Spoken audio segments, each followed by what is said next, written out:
En España un máster público es súper barato. ¿Estudiar en Sevilla te permite trabajar? El visado de estudiante en ese entonces te permitía 20 horas, ya te permite 30. Yo llegué a un punto en el que decía, me cagan los sevillanos. Al mes de llegar conocí a mi expareja y decidimos que lo mejor para mí era hacernos pareja de hecho. Y con eso, tú como mexicano, ya al año y medio puedes pedir la nacionalidad. ¿Cómo es trabajar en Sevilla? Estuve un mes y gané 20 y tantos euros. Fue traumático. ¿Y cómo consigues crear esta marca personal y logras vivir de tu trabajo de terapeuta? Pues yo empecé en negro porque no sabía qué tan rentable eso me iba a ser. Cada vez que tocaban el timbre pensaba que era la policía que venía por mí. Dije, no. Un amigo me dijo, Irene, la gente es súper floja, haz videos. Y bueno, ahora es un canal que ya estamos a nada de llegar a 30.000. Estoy contenta, lo disfruto. ¿Crees que la meditación podría sustituir a medicamentos? Las farmacéuticas han querido hacer negocio y entonces he empezado a medicar a todo el mundo. A alguien que quiera irse al extranjero a nivel psicológico, ¿qué le recomendarías? ¿Pero hasta qué punto es positivo o negativo dejar de lado tu vida del país en el que vienes? ¿Has visto racismo en España? ¿Crees que hay racismo a día de hoy? Sí, lo he visto y lo he vivido. Sevilla tiene un color especial, pero yo soy daltónica. No todos los lugares son para todos y este cuerpo aún busca su lógica. Ni de aquí ni de allá, con la mente en equilibrio, y aunque todo parezca en su sitio, mi alma no encuentra su ritmo. Irene, muchas gracias por venir aquí hasta mi casa y encontrar este ratito para hacer esta entrevista. Irene del Valle, psicoterapeuta especializada en expatriados y en parejas de otros países, ¿no? Corrígeme tú. Interculturales o internacionales. Interculturales, vale. Y además autora de este libro, de Ni de aquí ni de allá, que además creo que ha vendido ya unas cuantas copias, ¿no? Sí, la verdad que ha ido bien. Es un reflejo de mi experiencia personal y profesional, pero también de la de otros migrantes. Son voces de otros migrantes, de otras personas que han vivido en el extranjero y de otras parejas también. Vale, y esto está centrado un poco en el aspecto psicológico de lo que se le pasa por la cabeza a un inmigrante, ¿no? Sí. Las etapas que vive. Sí, todos los procesos psicológicos, emocionales, sociales que atravesamos la mayoría de los migrantes, independientemente de dónde seamos o a dónde vayamos. Es pues un poquito como lo que encontré en común, ¿no? En personas de diferentes culturas, diferentes países, y que me resultaba, ¿no? Como curioso cómo es que todos sentíamos ciertas cosas de la misma manera, ¿no? Bueno, pues me lo voy a leer porque me voy a sentir muy identificado, seguro, con él. Muchas gracias por el libro. De nada. Bueno, llevas aquí 11 años en Sevilla, porque tú eres de Ciudad de México. ¿Tú qué hacías en México antes de venir aquí? Bueno, yo soy de la Ciudad de México y trabajaba como psicoterapeuta de adultos. Estudié la carrera ahí, viví toda mi vida ahí. Salí un año a Buenos Aires, migré por estudios también ahí. Y bueno, cuando decidí migrar a España fue por un máster también, por una experiencia académica. ¿Y por qué estudias psicología allí en México? Siempre me gustó, siempre me gustó escuchar a la gente, como me llamaba mucho la atención. Desde chiquita como que me imaginaba qué era lo que pensaba alguien, ¿no? O sea, me quedaba viendo a alguien y decía, ¿qué estará sintiendo? ¿Qué estará pensando? O veía a alguien como preocupado y como que quería meterme en su mente, entonces yo creo que siempre tuve esa espinita y bueno, por eso estudié psicología. Y bueno, ya después me formé en parejas porque me encanta el amor, el desamor y todo lo que tiene que ver con los vínculos. Y decides estudiar un máster relacionado con psicología en España, en Sevilla concretamente. ¿Ese máster de qué máster era? El de intervención y mediación familiar. Vale, ¿y nos podrías explicar un poco para todo el que nos esté viendo en México o en Latinoamérica que quiera estudiar un máster en España, o en tu caso concretamente en Sevilla? ¿Cómo es? ¿Cómo funciona? ¿Cómo son los precios? ¿Qué requisitos piden? ¿Cómo...? O no sé si recuerdas un poco el proceso, porque ya fue hace tiempo. Es lo que te iba a decir. Ya no sé si sé el mismo proceso, pero de lo que recuerdo, primero, esa fue una de las razones para venirme a España y no irme a Estados Unidos, porque en España un máster público es súper barato. Yo decidí no quedarme en México y estudiar el máster porque estudiar en México es muy caro. Si no entras al público, que hay muy pocas plazas, que fue lo que me pasó, que no entré a la plaza, me quedé en la última, pues sí, como en la última fase. Dije, de pagar ahí, yo qué sé, 700 euros al mes a venirme a España y pagar menos de 2.000 euros un máster, pues me voy, vivo la experiencia y por lo que pagaría un máster en México, que además somos muy malinchistas, y un título extranjero te abre muchas puertas o se ve más bonito en tu currículum, ¿no? O en tu experiencia. Entonces dije, pues me voy. Y me acuerdo que fue un poco complejo. Está la junta, está como el distrito andaluz y tienes que meterte y convocar en diferentes másters, metes tus papeles, ¿no? O sea, como tu título, tu historial de académico, todo lo que tienes.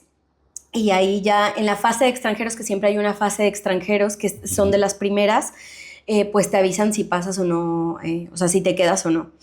Y me quedé, o sea, fue bastante fácil, me quedé en la Complutense, me quedé en la de Sevilla y bueno, y ahí decidí un poquito más al azar, ¿no?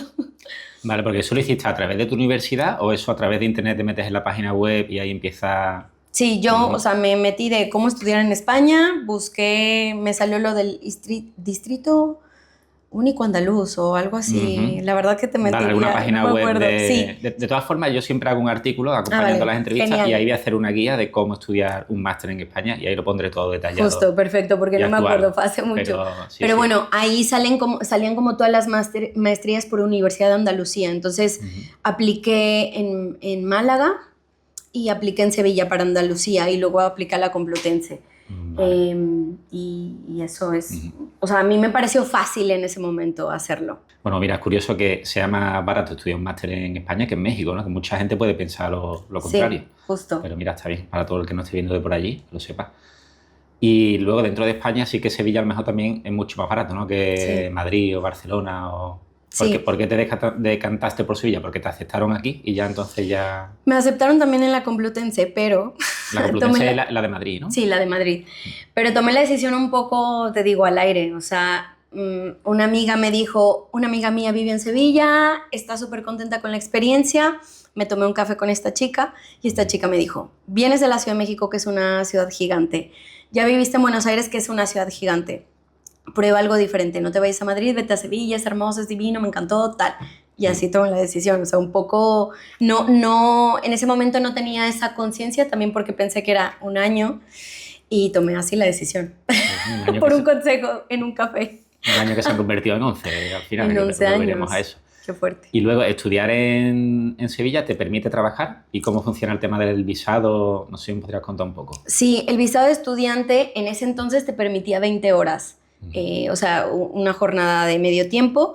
Hoy sé que ya, porque mi hermano se vino a estudiar un máster hace 2 años, ya te permite 30. Entonces, justo estudiaba y bueno, ese año decidí no trabajar, pero después fui enlazando con trabajos que si quieres ya te contaré todo lo que he hecho. Entonces, estudias ese máster que concretamente era de... Intervención y mediación familiar.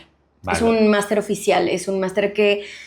Están los propios y los oficiales. Los propios de cierta manera no entiendo, o así lo entiendo, que no te permiten como... O sea, no son... ¿cómo se dice? Como... O sea, los propios... reconocidos a nivel como gubernamental. Vale. No por ello menos malos, ¿eh? O sea, de hecho, los propios ya después, ya estando acá, me llamaban más muchos propios que el oficial. Vale. Vale, entonces llegas a Sevilla, estudias ese máster y luego ya, no sé si nos podrías resumir 11 años. Te lo puedo resumir. Vamos a intentar. Dentro de lo posible. Sí. ¿Cómo empieza ese proceso de terminar de estudiar y cómo te quedas aquí? ¿Cómo consigues hacerlo? Porque aquí el tema de los visados, entiendo que la burocracia es mucha. Sí. No sé si nos podrías explicar un poco cómo lo hiciste y cuáles fueron tus primeros trabajos. Sí. A ver, yo me quedé por amor. Entonces, al mes de llegar conocí a mi expareja, con el que duré 9 años. Y yo siempre intenté al inicio como quedarme por cuenta propia, ¿sabes? Había ahí un tema como de, pues sí, de orgullo de decir, yo quiero hacerlo sola, no quiero hacer lo que mucha gente hace y que no está mal, que es el pareja de hecho, que fue lo que terminé haciendo. Vale. Y bueno, intenté primero enlazar con cosas que fueron saliendo. Me salió una beca de investigación en la universidad con el equipo de terapia familiar y eso me alargó 1 año, ¿no? Y ganaba 400 euros al mes, con eso vivía y con eso prolongué otro año mi permiso de residencia Y luego es cierto que entré a una ONG de migrantes que se llama Mujeres Entre Mundos y ahí estuve trabajando con un proyecto de la ONU, después con uno de Andalucía. Pero ¿qué pasa? Que las ONGs trabajan por el proyecto. Entonces era 4 meses, hacía el papel y en lo que ya me habían dicho que sí, ya se me iba a acabar, ¿no? Entonces fue un poco agotador y ahí pues ya habíamos avanzado y decidimos que lo mejor para mí era hacernos pareja. De hecho, que eso me iba a dar más posibilidades de encontrar un trabajo, de reconstruirme. Y bueno, hicimos los papeles. Que eso, y pareja, de hecho, es relativamente sencillo, ¿no? Sí, o es sea, muy que no sencillo. es como organizar una boda. Al final vas, firmas, vas y eso firmas. y eso te da la residencia, ¿o cómo funciona? Sí, te dan esta residencia de familiar comunitario. Y entonces, o sea, lo que tú haces es oficializas la relación, ¿no? Como que la legalizas, dices, sí, somos pareja y esta persona está un poco a cargo de mí, por así decirlo. De hecho, atrás en el carnet, no sé si lo siga diciendo, pero en el mío decía propiedad de o dueño de una cosa así horrible que a mí me chocaba mostrar mi NIE en ese entonces. Sí, propiedad de un sevillano. Sí, era, ¿no? algo así, propiedad de, y el nombre de él como si fuera un perrito, literal.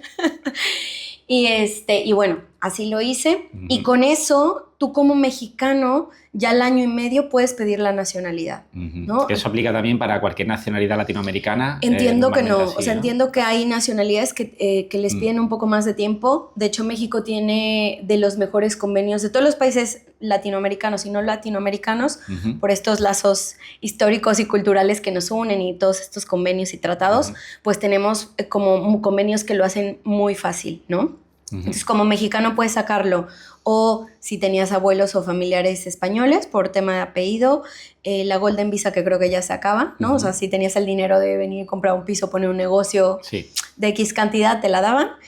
Esta, la mía, pareja de hecho, casarte o tener hijos acá.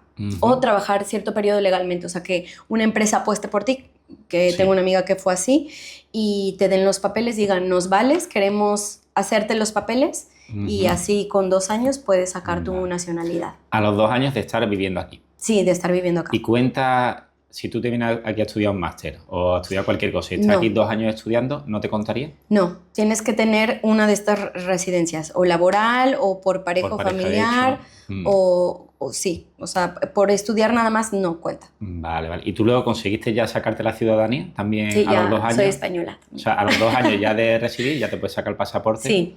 Y ya no solo te permite trabajar en España, sino en cualquier otro país de la Unión Europea también. Sí. Entonces, tus trabajos fueron estos de la ONG y luego has tenido otros trabajos en Sevilla. ¿Y cómo es trabajar en Sevilla? Cuéntanos un poco también. Puedes hablar mal, ¿eh? Sí. Vale. Yo me fui de Sevilla porque no encontraba trabajo. O sea, que no pasa nada porque... Es cierto que los sueldos son muy bajitos. En ese entonces también, pues, para lo que yo quería, que era pagar una habitación, me daba, ¿no? Después de trabajar con la beca de investigación, que eran 400 euros, que me daba justito para las cosas que yo quería pagar, mi habitación, mi gym y unas cuantas salidas, trabajé en la ONG, que también eso rondaba 500, 600 euros máximo al mes, ¿no? Estamos hablando de hace 7 años, pero aún así era poco, ¿no? Claro, pero bueno, también tenías una pareja, imagino que compartiríais muchos gastos, que pudiste hacerlo también porque tenías una pareja, ¿no? Sí, y compartíais también, ¿no? Sí, o sea, definitivamente, sobre todo esos años al inicio, mucho del apoyo económico de él, mucho del apoyo económico de él me permitió vivir aquí, quedarme aquí, ¿no? Y apostar por estar acá. Luego estuve una temporada que dejé la ONG, estuve en los autobuses turísticos estos verdes, los locales, Sevilla Tour, creo que se llaman. Creo que hay 2. Están los rojos, los verdes, ¿no? internacionales y los verdes, que son los locales. Pues yo trabajé en los locales en verano, en agosto. Yo creo que ha sido el peor trabajo, o sea, es el que más detesté. Porque por el clima, la gente es muy borde, o sea, el trabajo de calle es muy pesado, ¿no? Trabajé ahí. También de calle hice como el típico que se acerca a decirte que dones a diferentes ONGs, que eso, o sea, estuve 1 mes y gané 20 y tantos euros. Fue traumático, porque es que tú ganas por gente que se asocie. Entonces ahí no es como que tengas un salario, sino es por venta. Entonces dije, esto no es lo mío, o sea, no. Fui niñera, que fui muy feliz, fíjate, o sea, como que disfruté mucho, además una familia encantadora, atípica, muy bonito. Eran 3 niños, les mintieron un poquito y les dijeron que yo no, o sea, algo que les gustó de mí es que hablaba inglés, entonces según los niños yo no hablaba español. Entonces era fingir todo el tiempo que hablaba inglés para que ellos se animaran a hablar inglés. Y me divertí muchísimo y lo disfruté muchísimo. Y luego trabajé en una tienda que ya no existe, que se llamaba Linda y Querida, de una mexicana que traía artesanía mexicana, ahí en Puente y Pellón, en pleno centro. Y ahí estuve un ratito y también ese trabajo lo disfruté porque es más tranquilito, es estar en una tienda. Se acercaba, me gustaba mucho porque era un lazo con mi cultura, entonces se acercaba gente como, ay, me encanta México y fui a México y tal. Entonces era muy agradable, con aire acondicionado. Importante. Importante. Sí, sí. Entonces esos fueron mis trabajos antes de decidir emprender y ser autónoma. Vale, porque claro, en todo ese recorrido de trabajo, yo imagino que tú en tu cabeza tendrías trabajar de lo tuyo, ¿no? Y de lo que a ti te gusta. Sí. ¿Y cómo consigues crear esta marca personal y logras vivir de tu trabajo, de terapeuta? Porque tú a día de hoy trabajas de forma online con tus clientes, entiendo, ¿no? Sí, soy terapeuta online. Pues a ver, de hecho sí, o sea, no sé cuántos currículums habré mandado a clínicas, centros, de todas las maneras posibles. No tuve ni un sí, no tuve ni una entrevista, porque aquí está lo del psicólogo sanitario. Mentes en Equilibrio en inicio fue como un salvavidas, o sea, yo tenía claro que, o sea, cuando tú trabajas en otro país, haces muchas cosas que no hubieras hecho, ¿no? Y ahí entra mucho la humildad de decir, pues hay que vivir y hay que pagar cosas y ni modo, ¿no? Y a algunos les ayuda a reinventarse, ¿no? Tengo una amiga que era abogada y ahora tiene un restaurante mexicano, o sea, y hay muchas historias súper lindas, ¿no? Pero a mí me llevó como a rectificar que mi trabajo no solo era un trabajo, sino que era una pasión y una vocación. Entonces yo con mi ex le dije, si no puedo reconstruirme, me regreso. O sea, lo tenía clarísimo, ¿no? Y tenía un deadline de 1 año y medio, de decir, o yo encuentro un trabajo o me reconstruyo y vuelvo a hacer lo que hacía en mi país, o me voy, porque no voy a sacrificarme a mí por una relación. Entonces, bueno, Mentes empezó siendo como este salvavidas, era como lo que yo me enlazaba a la psicología y hacía artículos. A mí siempre me gusta escribir. ¿Creas Mentes en Equilibrio? ¿Que eso cómo empezó? ¿Como un blog o como Instagram? Empezó como un blog. Empezó como un blog de escritura porque siempre he escrito, me gusta mucho escribir, siento que me expreso mejor escribiendo que hablando, pero un amigo me dijo, Irene, la gente es súper floja, haz videos. Y ahí empecé con el canal, que mi primer video es lamentable y les invito a no verlo, por favor, que es horrible, o sea, es todo horrible, la luz, todo, pero bueno, así empecé. Bueno, siempre hay que empezar, así como se aprende. Ahí, sí, claro. Sí.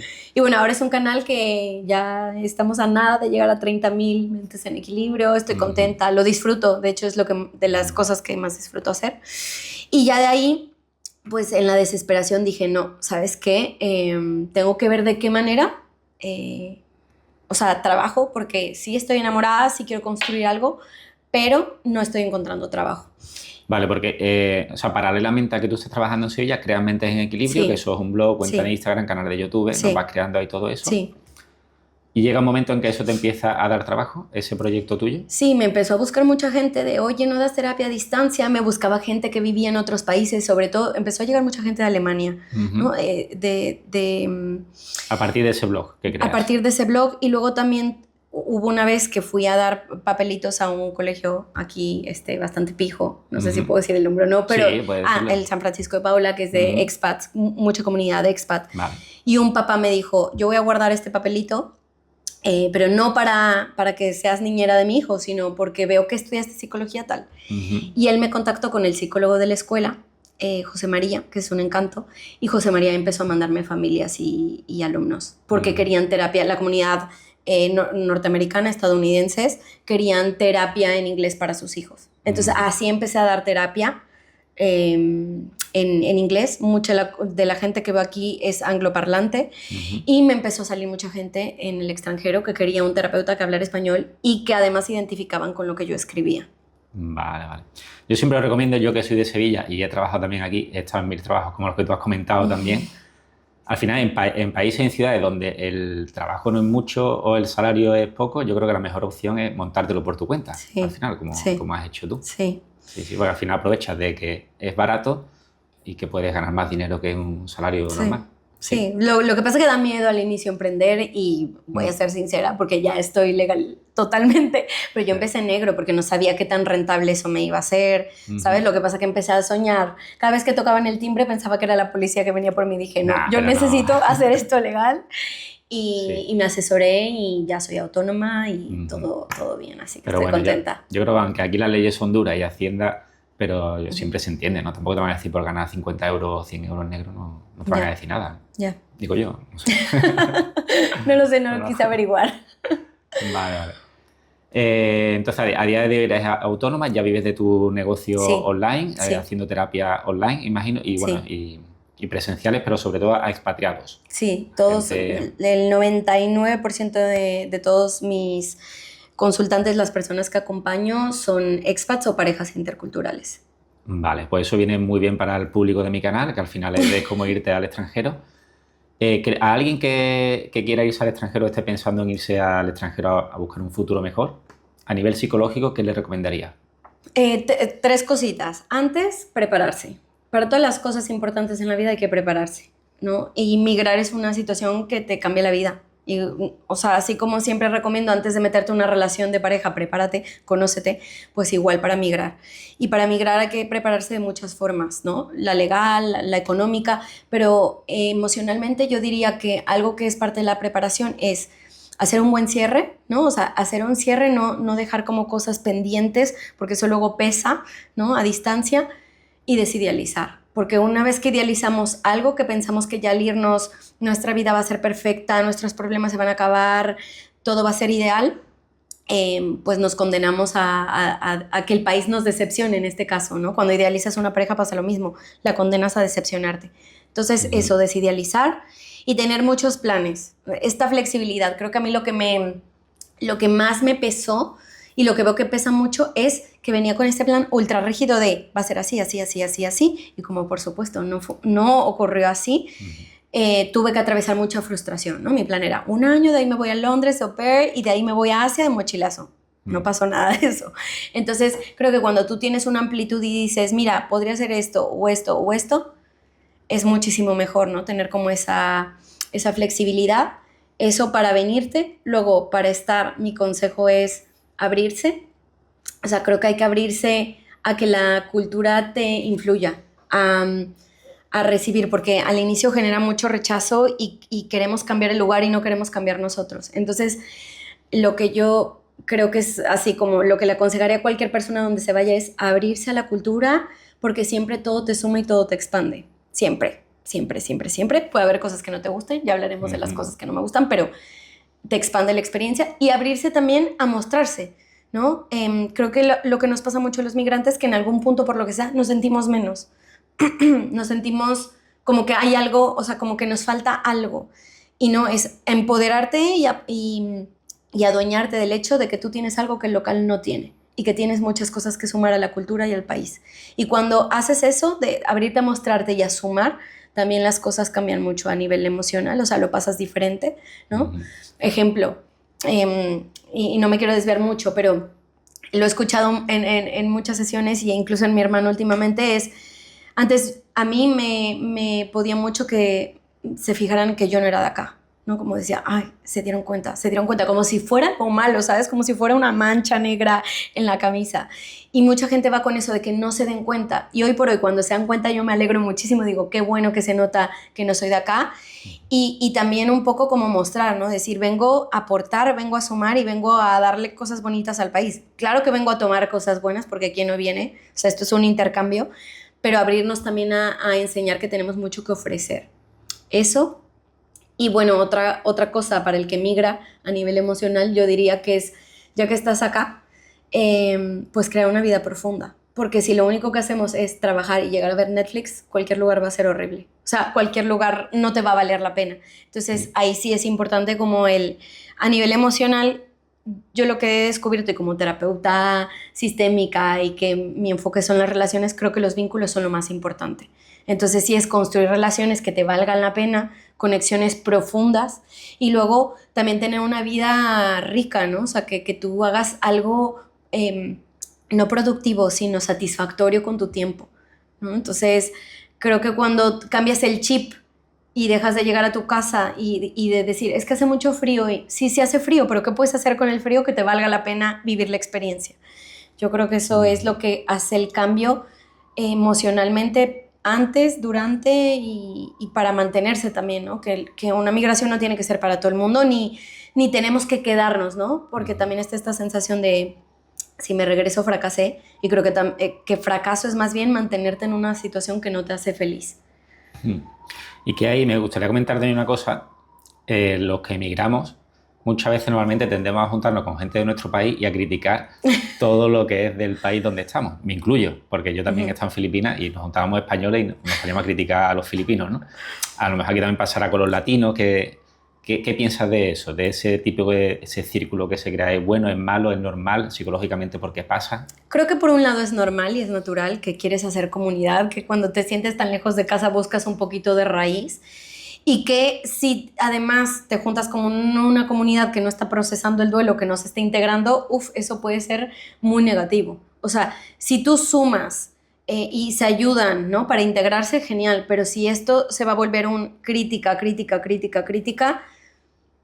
lo voy a decir como me viene en mexicano, ¿vale? Les va a dar en la madre a todos en la experiencia. Entonces, definitivamente creo que es bueno tener comunidad expat, tener comunidad no solo de tu país, sino otros expatriados, porque te ayuda como a normalizar que no estás loco, que no eres malagradecido, que no eres solo tú y que hay cosas que a otras personas también como que les pueden chocar o retar. Pero sí, definitivamente creo que cuando tenemos un proyecto a largo plazo en un país, es importante tener pues gente local, o sea, generar conexiones con los filipinos o en este caso con los españoles, ¿no? Y creo que sí, o sea, que definitivamente al inicio todos tenemos la resistencia. Yo sentía mucho esta resistencia y me la pasaba diciendo, es que en México no sé qué, es que en México no hacemos esto, es que si estuviera en México tal. Y yo me di cuenta, o sea, llegó un punto en el que dije, si yo sigo haciendo esto, voy a sufrir muchísimo. Sevilla nunca va a ser México. Punto, se acabó. Y ahí fue que entendí que era yo la que tenía que cambiar el chip y que no iba a poder cambiar Sevilla, ¿no? Y entonces ahí este cambio de chip trae este mindset de ver lo bueno en el lugar en el que estás y de sí, o sea, siempre va a haber un anhelo y siempre va a haber cosas que vas a valorar de tu país, pero no te quedas atorado en lo que no es la gente o lo que no es el país y ahí llega la aceptación del duelo migratorio, ¿no? ¿Qué fue lo que más te chocó cuando llegaste a Sevilla de la gente o comparándolo con México? ¿Qué fue lo que más te chocó? Bueno, a ver, yo llegué un 27 de agosto. Entonces ya fue chocante salir de la estación de tren a 40 y muchos que se sentían a infierno. Entonces, 1, la temperatura, 2, la ciudad estaba vacía, entonces dije, ¿qué estoy haciendo acá? O sea, literal, solamente faltaban las plantitas estas del desierto, estaba todo tan vacío y luego llegué con una roomie que, pues, como dicen acá, era muy saboría y no quería hacer nada y solamente quería ver Telecinco y comer. Entonces yo decía, ¿qué hice? ¿Sabes? Fue como un mes en el que empezó a volver a ver vida, que dije, bueno, ya.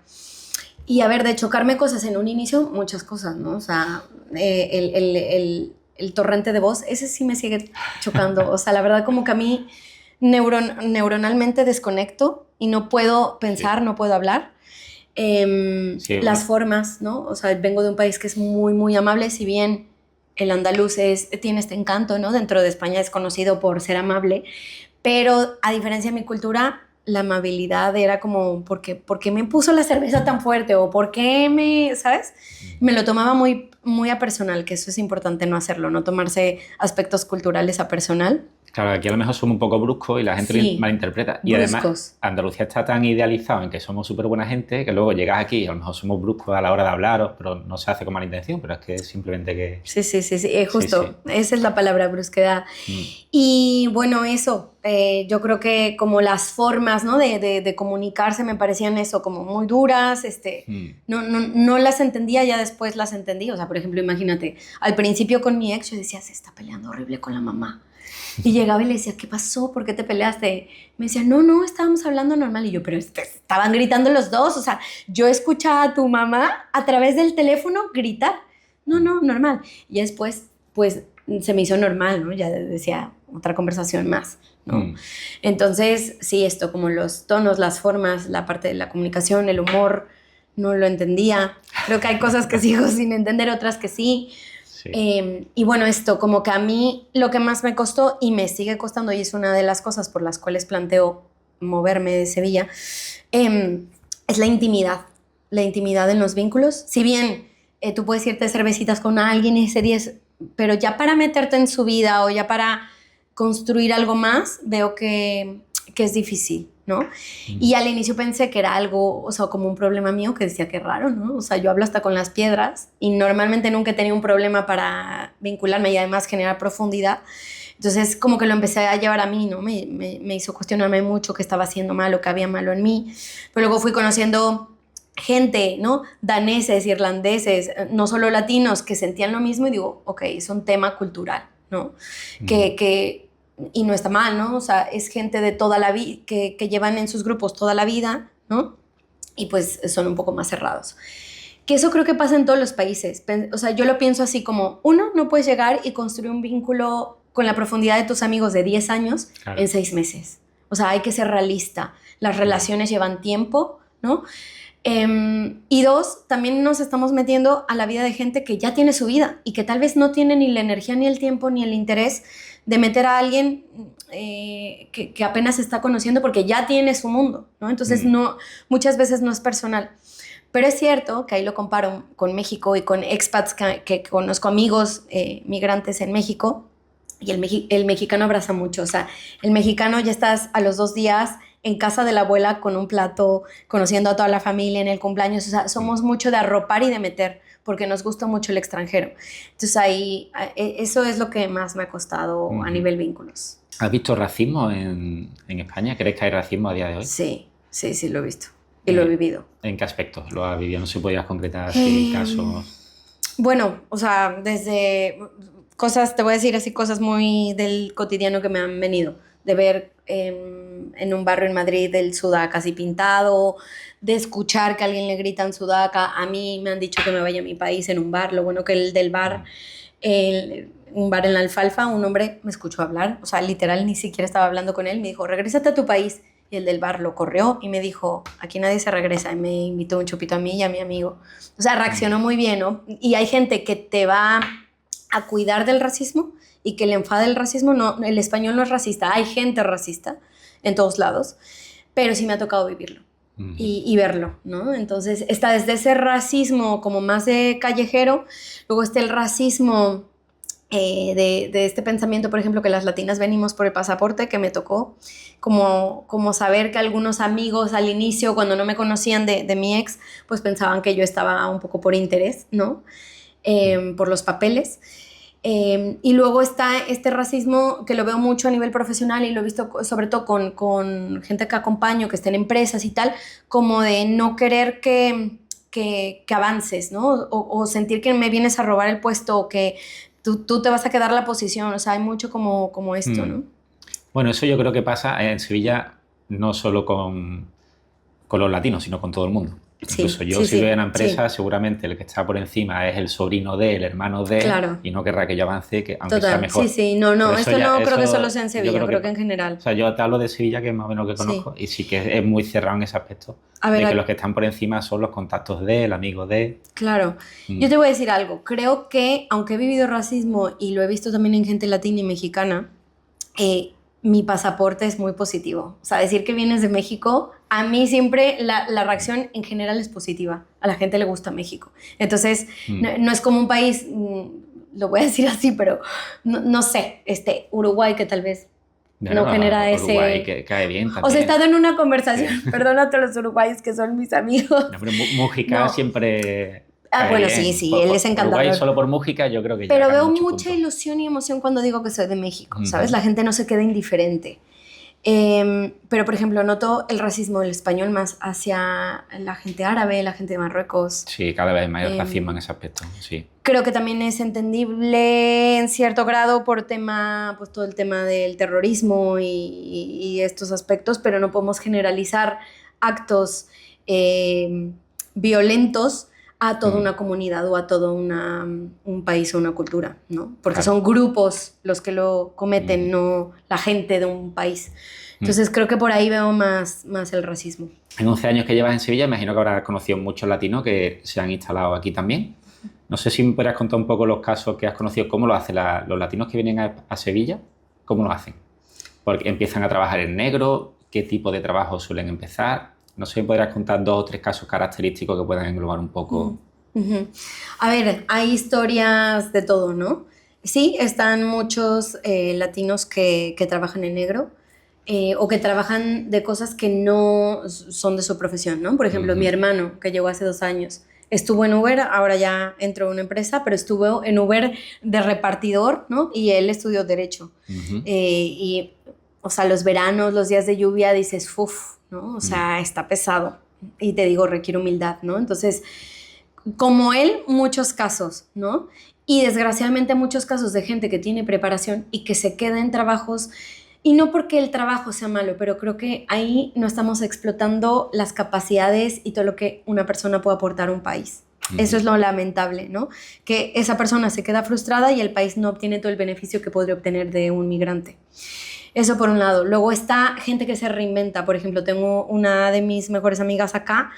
Ella es abogada, trabajó en Estados Unidos como abogada. Yo la conocí en pandemia cuando empezó a vender pan de muerto, porque uno se empieza a llevar con los latinos por eso, ¿no? Y hay gente que se le da la cocina y dice, oye, pues negocio, pan de muerto ahora que es Día de Muertos. Especifiquemos qué es el pan de muerto, a ver si... Es espectacular, qué rico, ahora voy a ir a comerlo en unos meses. ¿Qué es el pan de muerto? Es un pan que comemos en Día de Muertos, que tiene como sabor a naranja, o sea, tiene como el extracto de naranja y es azucaradito. Está buenísimo, buenísimo, buenísimo. Y ella empezó a hacer pan de muerto y así la conocí un día en la calle. Y años después tiene un restaurante mexicano que es de los mejores a mi gusto, aquí en Sevilla, Boca Floja. y le va muy bien, ¿no? Y está contenta con esa transición. O sea, hay gente que está contenta y dice, yo ya de derecho de momento no lo veo, ¿no? Y luego, por ejemplo, otra de mis amigas, pues sí, ¿no? Transicionó de carrera. Tengo otra que... psicóloga organizacional, obtuvo trabajo con sus prácticas y la empresa apostó por ella y a través de la empresa obtuvo los papeles. O sea, ahí creo que la variedad es múltiple, ¿no? ¿Cuáles son los trabajos a los que se ven relegados la gente que viene sin papeles? ¿En dónde acaban? Por lo que tú conoces. Como dependientes en tiendas, meseros, niñeras, cuidadores de ancianos, repartidor, ¿no? Como todo este trabajo que nadie quiere hacer. Y estoy hablando de la gente latina con ciertos privilegios, ¿no? Luego pensemos, como estuve en Mujeres Entre Mundos, pues ahí veíamos a migrantes que venían de África a recoger fresas a palos de la frontera y a... no me acuerdo cómo se llama el otro, pero bueno, ¿Chucena? No sé, hay dos. No sé, Huelva. Pero... Sí, bueno, que iban a recoger fresas, ¿no? Entonces, pues normalmente hacemos lo que el local es lo que menos quiere hacer, ¿no? Ese es el tipo de trabajos con los que empezamos. Vale, que aunque sea ilegal, se da al final también. Sí. A ver, todo trabajo es legal, el tema es también mucho del empleador.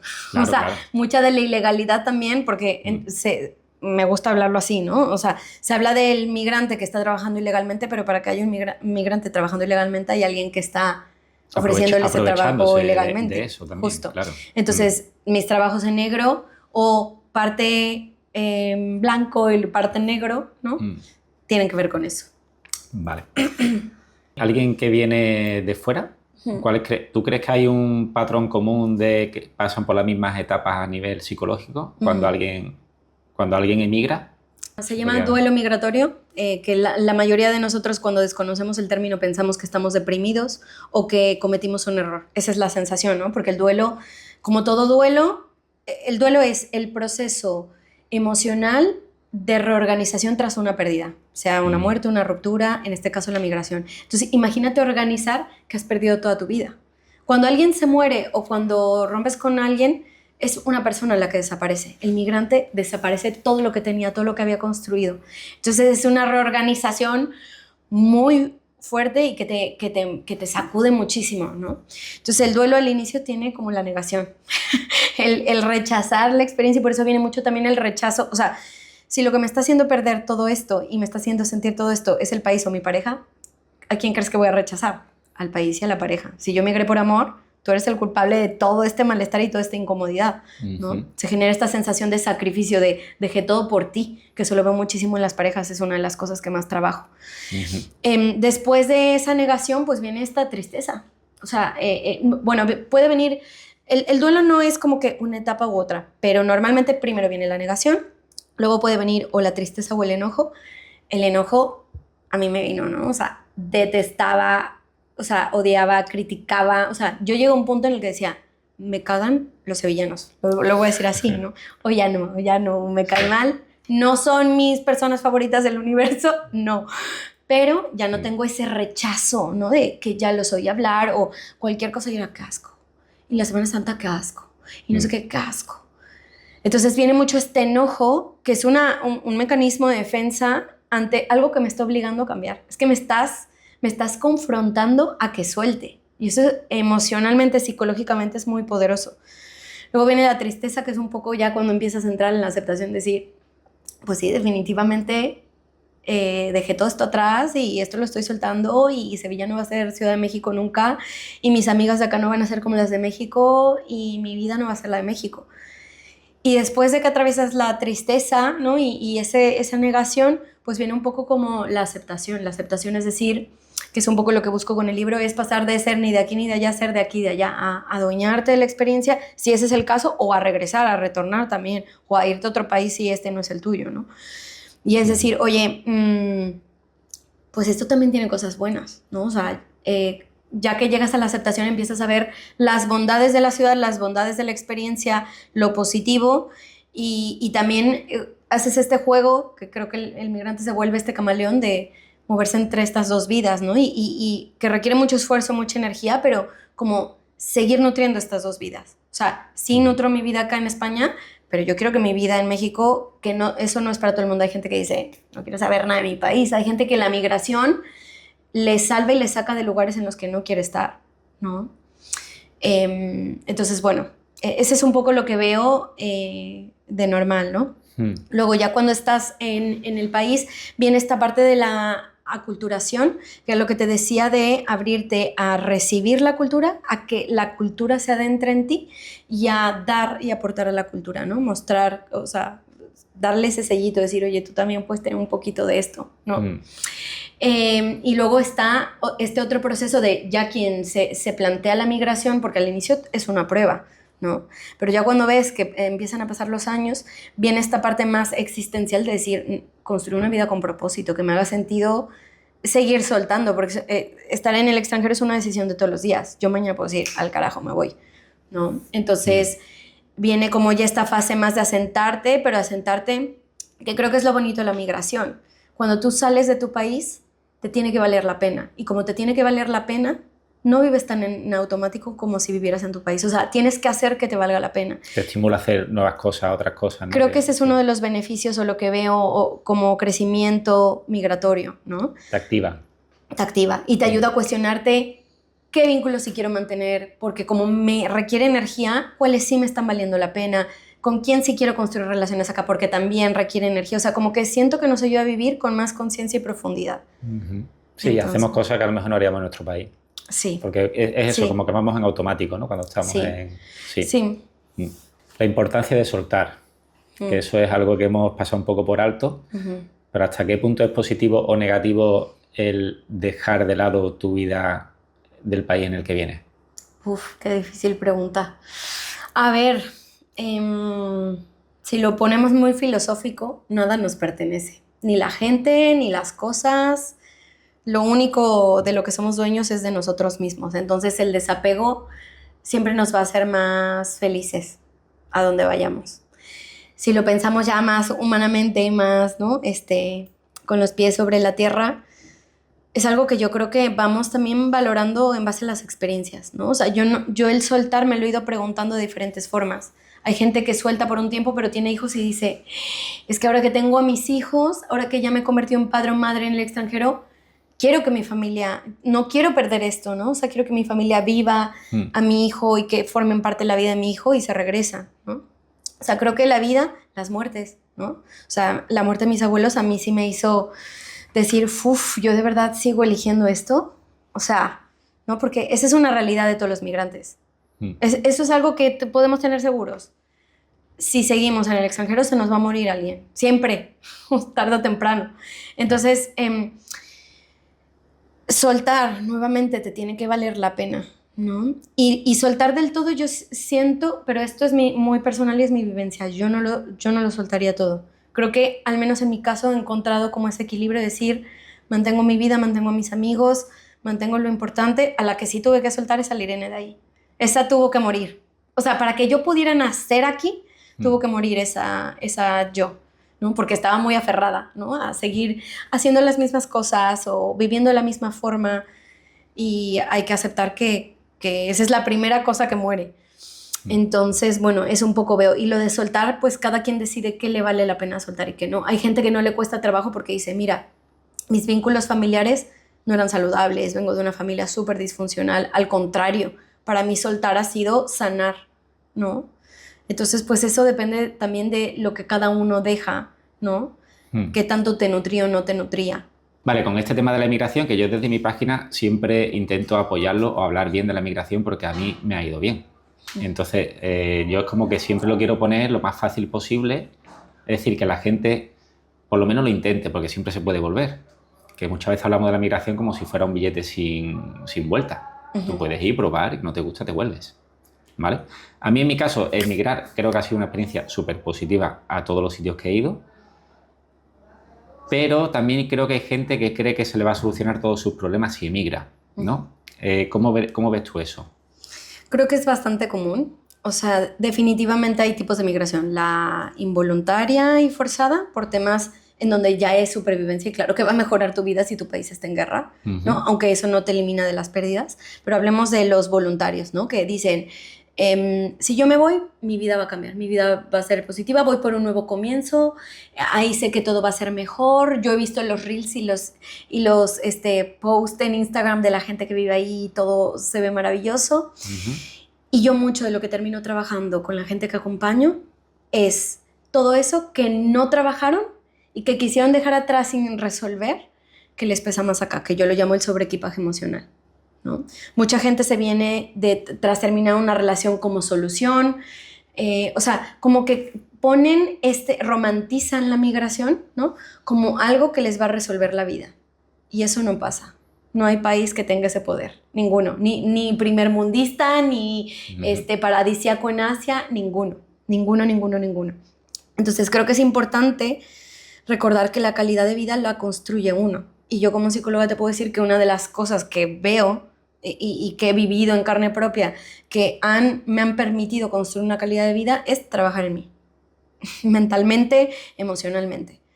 Si tú tienes, o sea, vas huyendo, ¿no? Porque también es un huir. Si tú vas huyendo cada vez que algo no es lo que tú esperas, vas a seguir huyendo toda tu vida, ¿no? Y mucho tiene que ver con la narrativa, es mucho cómo te cuentas la historia, ¿no? Definitivamente. Entonces hay que tener mucho cuidado con cómo vemos las cosas, con cómo las percibimos, porque la manera en la que interpretemos la realidad, o sea, siempre le digo a la gente que acompaño, todos vamos con unas gafitas, ¿no? Y estas gafitas pues tienen ya un filtro en base a las experiencias pasadas. Cuando estas experiencias han sido dolorosas, ¿no? Porque hay gente que viene de experiencias difíciles y fuertes, pues hay que limpiar ese filtrito y decir, oye, la vida no solo es eso, ¿no? Vamos a ayudarte a que veas la vida de forma más clara, sin tantos rayones y sin tanta oscuridad, ¿no? Entonces hay que trabajar cuando ha habido una vivencia, y también hay que trabajar cuando la negatividad o esa limitación viene internamente, ¿no? De estarse quejando, de estar viendo el vaso vacío y no lleno. Entonces sí, definitivamente ahí viene lo de la preparación. Que tanto yo estoy preparado para la responsabilidad que requiere el vivir en otro país, para estar solo conmigo, porque es enfrentarse a uno mismo, que esa es una de las ventajas de la migración. Sales del ruido, sales de esa burbuja que te sostenía, sales de ese mundo en el que te movías de automático y te enfrentas a ti. Y ahí es cuando ves muchas cosas que o no habías visto porque no podías ver, o que apenas te atreves a ver, ¿no? ¿Y hasta qué punto los nuevos estímulos de un nuevo país te pueden solucionar o te pueden cambiar tu modo de vida? Es decir, vale, yo rompo una relación y me muevo por cambiar, al final tú llegas a un nuevo país, ves nuevas calles, ves nuevas caras, eso también te estimula y es algo positivo, ¿no? Que estamos hablando mucho de lo negativo, ¿no? Sí. Pero ¿Hasta qué punto también esa parte te puede venir bien? O... Sí, la novedad estimula a todos. Yo creo que por eso muchos de nosotros decidimos migrar, porque queremos lo nuevo, queremos ver caras nuevas, queremos ambientes nuevos, queremos experiencias nuevas. La novedad es, ¿no?, como esto que se ha puesto de moda de experimentar la vida. Y eso, por supuesto, que puede nutrirte. Pero si somos realistas en el día a día, llega un punto en el que ya no es nuevo, que ya tienes una rutina, y en esa rutina lo que realmente transforma, y yo lo pienso mucho, es la incomodidad. Yo una de las cosas que estoy muy agradecida con Sevilla es cómo me he incomodado, porque es ahí cuando me he dado cuenta quién soy cuando las cosas no son como espero. Era muy autoexigente, entonces he mejorado esa parte, ya no soy tan exigente, ya soy más amable conmigo misma. Era súper impaciente, quería todo así. Bueno, aquí, desde esperar a que la farmacia, que cierra 2 horas en la siesta, abra, ¿no?, hasta otras cosas mucho más profundas, los trámites, ¿no?, el encontrar trabajo. O sea, me ha hecho paciente, me ha hecho entender que las cosas no son como quiero, cuando yo quiero. Y otras incomodidades que me han llevado a construirme a mí y a construir cosas valiosas en mi proyecto de vida. Este libro es gracias a cómo me ha incomodado Sevilla, a cómo me ha incomodado la migración, ¿no? Entonces, mucho de este cambio va a venir de la novedad, de también ver cómo viven otras culturas. Por ejemplo, algo que yo le agradezco muchísimo a España es aprender a decir que no. Vengo de una cultura súper complaciente. En México no sabemos decir que no, te lo endulzamos, te damos largas, pero o decimos que sí a costa de nosotros, no sabemos decir que no. Y yo aprendí, veía aquí la gente que me decía no, y al principio era súper violento. Y yo decía, me dijo que no puede o que no quiere. Decía, ¿qué onda, no? O sea, y te adueñas de esas cosas. Entonces me ha adueñado el no, que me ha hecho vivir la vida más a lo que quiero, ser más leal a mí. O sea, el no es fantástico. Y eso se lo agradezco mucho a Sevilla y España. También algo que agradezco y que también es esa riqueza que trae la novedad, ¿no?, la seguridad y la libertad que hay aquí. Yo es una de las cosas por las cuales no regreso. Porque como mujer soltera, que me gusta mucho hacer, que siento muy libre, es un lugar que en eso sí hago sintonía, por ejemplo. O sea, el no preocuparme, ¿no? Como en mi país sí me preocupo por subirme a un Uber, ¿no?, o por salir a tantas horas o ir detrás viendo que alguien no me siga. Entonces, por supuesto que tanto lo agradable como lo desagradable nos va a enseñar. Lo que pasa es que siempre queremos nada más la parte bonita, ¿no? Claro. La parte cómoda. Entonces, bueno, de todo se aprende si lo queremos ver así. Mucho tiene que ver en cómo lo interpretamos y cómo lo usamos. También ahí está esa parte nuestra. Sí, no sé si a ti también te pasará que muchas veces cuando has vivido en varios sitios es como que siempre... lo que dice el libro, ¿no? Ni de aquí ni de allá, de que estás en un sitio y estás echando de menos el otro, y estás en el otro y estás echando de menos el otro. Y al final como que nunca te haces a ningún sitio. Como que te gustan los dos, pero siempre terminas echando de menos donde no estás, ¿no? Sí, sí. No sé si te pasa también o... En Argentina no me pasó porque sabía que era un año, entonces yo ese año lo viví, o sea, fue, yo creo que los mejores años de mi vida, viví cada día así al máximo, pero porque sabía que había una fecha de caducidad. Ahí yo estaba patrocinada por la fundación de mi mamá y entonces sabía que tenía que volver. Aquí el primer año fue así, pero cuando decido que me quedo, pues ahí cambia la película. Claro. Con el tema este de las incomodidades, que imagino que será algo recurrente en tus consultas, ¿tú cómo recomiendas tratarlas? He visto que en tu canal de YouTube también haces mucho temas de meditaciones, algo que yo cada vez estoy practicando más y me encanta porque me ayuda mucho. En el tema de la psicología, ¿se estudia la meditación? No se estudia, pero debería, porque la meditación tiene, sí, se plantea mucho desde lo espiritual, pero la meditación y la respiración tienen mucho que ver con la autorregulación fisiológica. Y la autorregulación fisiológica es necesaria para regular nuestras emociones. O sea, es una de las bases de la inteligencia emocional, de la asertividad, ¿no? Pensemos que en la incomodidad, nuestro cerebro está preparado para protegernos, ¿no? Entonces, ¿qué es lo que hace el cerebro? Querer huir, ¿no? Rechaza. Y muchas veces la incomodidad es algo que no está en nuestras manos cambiar. Entonces, la meditación nos permite mucho, por un lado, como aceptar lo que es, ¿no? O sea, como también como regularnos y como mandarle la señal a nuestro sistema nervioso de que estamos a salvo independientemente de ciertas incomodidades. Obviamente hay algunas que evidentemente no, pero en general, ¿no? Como que nos ayuda a decir que no estamos en peligro. Y esta regulación, pues obviamente quita esta nube negra, ¿no? Que no me permite tomar buenas decisiones, que entonces estaría actuando desde el miedo, desde la ansiedad, desde el enojo, desde la tristeza y estaría actuando impulsivamente. Esta frase de nunca tomes una decisión en ningún estado emocional de intensidad, ¿no? Entonces, baja la intensidad emocional y me permite ver las cosas desde otro lugar, ¿no? Entonces, definitivamente yo meto mucho la práctica meditativa, el mindfulness, las relajaciones, etcétera, con todas las personas que acompaño. Yo la practico, te voy a ser sincera, no la practicaba al inicio, me resistí mucho, pero en cuanto la meditación y el mindfulness entró a mi vida, sentí un antes y un después, ¿no? Hay muchas cosas que no se pueden racionalizar, hay muchas cosas que no se pueden trabajar con técnicas cognitivas o mentales o emocionales y que tienen que trabajarse a través del cuerpo, ¿no? O que para trabajarlas a nivel mental, o sea, para poder reflexionar desde un mejor lugar, primero hay que tranquilizar y relajar al cuerpo, ¿no?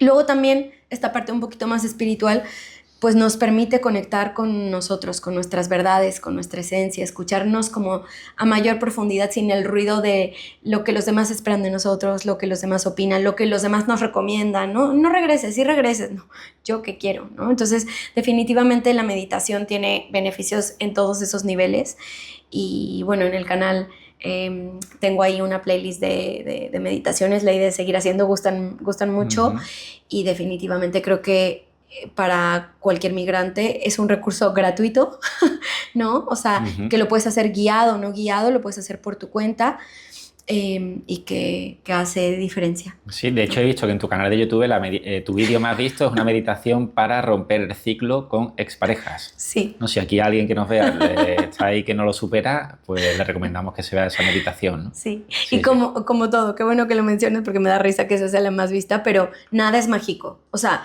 la meditación es, yo se lo pongo así a la gente que acompaño, es como lavarse los dientes. Tú no te lavas los dientes una vez al año para no tener caries, tú te los lavas todos los días, ¿no? Es esta higiene de tu boca que además de que es cómoda, es rico tener la boca fresca, mantiene esa salud bucal. Pues la meditación es igual, es limpiar al cuerpo del estrés, limpiar a la mente del estrés. Si tú lo practicas todo el tiempo, obviamente tu estado emocional va a ser más ecuánime, ¿no? Vas a estar en un lugar de mayor armonía. No significa que no vas a tener momentos en los que la situación obviamente te genere ciertas emociones, pero tú vas a saber manejar esa intensidad. O sea, no podemos pretender meditar una vez al mes o una vez al año y que nuestra vida cambie. Entonces, esto es un ejercicio cotidiano, es un hábito, es algo que hay que integrar a la vida. Aquí a lo mejor te comprometo con esta pregunta un poco desde alguien que ha estudiado psicología. ¿Pero hasta qué punto crees que la meditación podría sustituir a medicamentos? Es que yo no es que esté en contra o a favor de medicamentos. Creo que no son para todo el mundo. El problema es que, lo voy a hablar así, las farmacéuticas han querido hacer negocio y entonces se ha empezado a medicar a todo el mundo. Entonces, yo siempre con la gente que trabajo digo, me gustaría primero que tú veas que con ciertas herramientas puedes gestionarlo tú solo y hay gente con la que sí definitivamente vemos que hay un tema químico, ¿no? o fisiológico y que sí o sí necesita un medicamento. Pero definitivamente siempre hay que empezar con las herramientas psicológicas y meditativas, ¿no? Entonces, antes de medicar a cualquier persona, porque la psicología no médica es la psiquiatría, y tengo psiquiatras de confianza con los que sé que cuando alguien de verdad lo requiere, refiero, pero primero, antes de que algo te adormezca, te voy a enseñar a calmar a tu mente, a calmar a tu cuerpo, ¿no? A que tú veas que tú puedes hacerlo, porque eso empodera mucho más, eso sana mucho más, que la gente se sienta capaz de hacerlo por sí sola y no que sea la pastillita y entonces, ¿qué pasa? Que cuando me van a quitar el tratamiento me entra una ansiedad porque esto es lo que me calmó. Entonces, un buen psiquiatra y un buen tratamiento farmacológico siempre te va a incluir estas otras cosas. Un buen psiquiatra te va a decir que hagas ejercicio, que acompañes también con meditación, con terapia, con journaling, porque va a querer que no dependas del medicamento. Entonces esa es mi postura o mi visión de esto. Vale. Bueno, ya para ir finalizando, ¿qué es lo peor de Sevilla? Lo peor, lo que no aguantas. Lo peor, los toros, me cagan. Los toros, los coches de caballo, toda esta parte de la cultura que Señorial. que tiene que ver con el maltrato animal, la detesto. No voy a decir los sevillanos porque ya sanamos y ya hicimos las paces con Sevilla. La gente es cerrada, que prejuzga al migrante, eso es lo peor. El calor, eso no va a cambiar. Bueno, calor solo julio y agosto, luego tampoco... Julio, el verano en Sevilla es lo peor. ¿Qué más? Creo que ya. No te he dicho una, te he dicho lo peor, ¿no? ¿Y lo mejor? Lo mejor... ¿Con qué te quedas? La seguridad, la libertad, eso no lo cambio por nada. Es una ciudad tranquila, segura, y esa es una de las cosas que valoro muchísimo de estar aquí. La comodidad es una ciudad cómoda, ¿no? Para moverse, es una ciudad barata, muy barata. O sea, a diferencia de Ciudad de México, cuando voy a Ciudad de México, digo, Dios santo, ¿qué es esto, no? O sea, gasto muchísimo yendo a mi país, porque es carísimo, digo también porque salgo todos los días, ¿no? Pero no tiene nada que ver. Sevilla es una ciudad barata a comparación de ciudades en España, en Europa y en América. Entonces es barata. ¿Qué otra cosa me gusta? Pues la verdad es que yo, ya aceptando que Sevilla tiene un color especial, pero que yo soy daltónica, he construido una vida que me gusta, ¿no? O sea, he aprendido como a disfrutar las cosas que sí me gustan, la Sevilla que sí me gusta. Entonces, tiene cosas muy lindas. Está a nada de la playa de Cádiz, o sea, eso es una maravilla. La comida es buena, aunque el salmorejo no lo entendí al inicio. Hoy me encanta el salmorejo, la carrillada, las torrijas, el vinito, las cervecitas, todo. ¿Y cuál sería tu rincón de Sevilla favorito?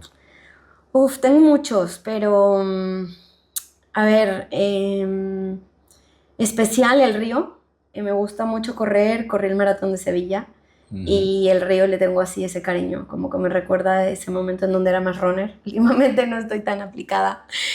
En donde vivo, que me fui a las afueras, acá más, Santa Brígida es un cerrito y es hermoso pasear por ahí, entonces me encanta. Luego siempre me ha gustado mucho Santa Cruz y me encanta la Alameda, o sea, para salir. Holiday es mi lugar favorito para enfiestar. Hay muchos rinconcitos. La Calle Verde me encanta, me parece preciosa. La calle Verde. ¿Cuál es? No hermosa. sé cuál es. Está en Santa Cruz y es muy verde, entonces me encanta, o sea, como que caen las plantas, es chiquita, la luz entra bonito. La Calle Verde me gusta. Sí. Y bueno, ¿y otros proyectos, destinos? Llevas 11 años en Sevilla, antes me has comentado que a lo mejor estás ya pensando en un cambio. ¿Qué proyectos tienes ahí en mente? A ver, proyectos migratorios, sí, o sea, definitivamente esto que te decía, Sevilla tiene un color especial, pero no, yo soy daltónica, entonces me gustaría probar. Estoy muy contenta en España y tengo una vida en España, tengo los papeles, hablo el idioma, tengo ya mi trabajo, que puedo hacerlo desde cualquier otro lugar, pero también compartía perros y ahora tengo 2 mastines, entonces no puedo migrar a Japón. Pero sí me gustaría explorar alguna otra ciudad de España que creo que pueda estar más en sintonía con mi energía y con mi mindset, que me viene mucho a la mente Málaga y Madrid. Entonces, bueno, estoy en esas, lo que pasa que está carísimo y esto de los alquileres es una locura. Entonces, si eso no se da, planeo estar seminómada, o sea, como agarrar mi coche y decir, me voy 2 meses a Asturias, vámonos. Monto perros, una maletita, mis cosas para trabajar e irme y explorar un poquito. Ese es mi plan B, te digo, la flexibilidad, porque si no sale Madrid o Málaga me voy a frustrar. Bueno, ahora tienes la ventaja que trabajas online, ¿no? Online, sí. Y el día que no estén mis perros sí me gustaría irme a Asia, que tengo ahí una obsesión mira. con los países asiáticos. ¿A qué parte de Asia? A ver, o sea, está el sueño de Bali que ya todo el mundo está cumpliendo, pero a mí tengo algo con Japón, me encanta Japón. Entonces me encantaría vivir Japón, no solamente lo que turisté, que fue un mes. Entonces, bueno, Japón, a ver si en mi futuro, sin perros antes, de volver a adoptar por ahí. Allí, a ver si voy a ir a hacerte una entrevista también. Claro que sí. Por ahí, y nos cuentas. Bueno, pues muchas gracias, Irene. Me leeré tu libro, que sé que me voy a sentir muy identificado seguro con muchas cosas. Y también dejaré el enlace por ahí para quien lo quiera comprar, que lo compre. Lo has hecho lo has hecho tú, claro, y con Létrame, que es como un grupo editorial de autopublicación, ¿no? Como que ¿Cómo funciona eso? Por si hay alguien que quiera escribir un libro y publicarlo, no sé si podíamos hablar brevemente de eso. Sí, pues Létrame, yo estoy encantada con ellos. Es un grupo editorial andaluz de Almería. Y entonces tú les llevas tu borrador y ellos te dicen, oye, si te publicamos o no te publicamos. Y te cobran por palabra y páginas. Pero a mí lo que me gustó mucho de Létrame fue pues cómo lo posicionaron en Amazon, Mercado Libre, aquí en la Casa del Libro FNAC, en México en librerías grandes como Porrúa, El Sótano, o sea, se encuentra en todos lados. Entonces esa es la gran ventaja. Y además era tu primer libro, que no es que era tú mi fueras primer una escritora libro, no tenía ni idea. Es decir, que si... Sí, te hacen como esta parte de revisión ortográfica, ¿no? O sea, como que te lo pulen cuidando tu estilo. Sí. Así que yo estoy contenta, vuelvo a publicar con ellos. Esto no está patrocinado por Létrame, no. Pero deberíamos le mandaré mi libro de los sutras también. Sí. Pues mira. Bueno, Irene, pues muchísimas gracias. Gracias a ti. Y nada, pues nos vemos. Gracias.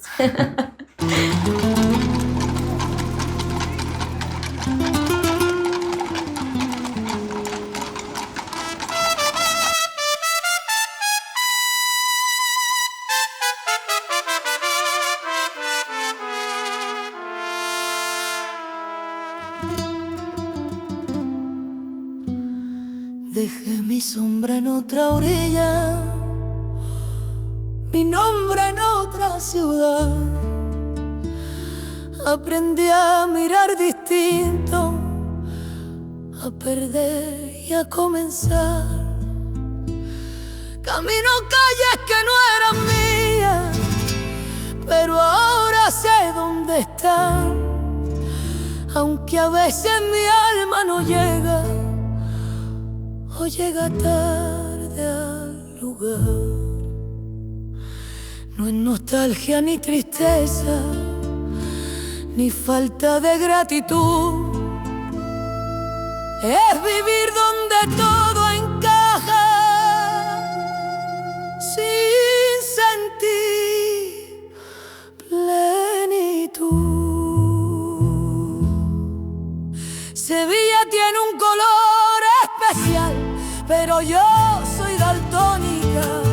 No todos los lugares son para todos, y este cuerpo aún busca su lógica. Ni de aquí, ni de allá, con la mente en equilibrio. Y aunque todo parezca en su sitio, mi alma no encuentra su ritmo. Tengo amigos, tengo historia, tengo rutina y café, pero hay algo que no enraiza, algo que no sé por qué.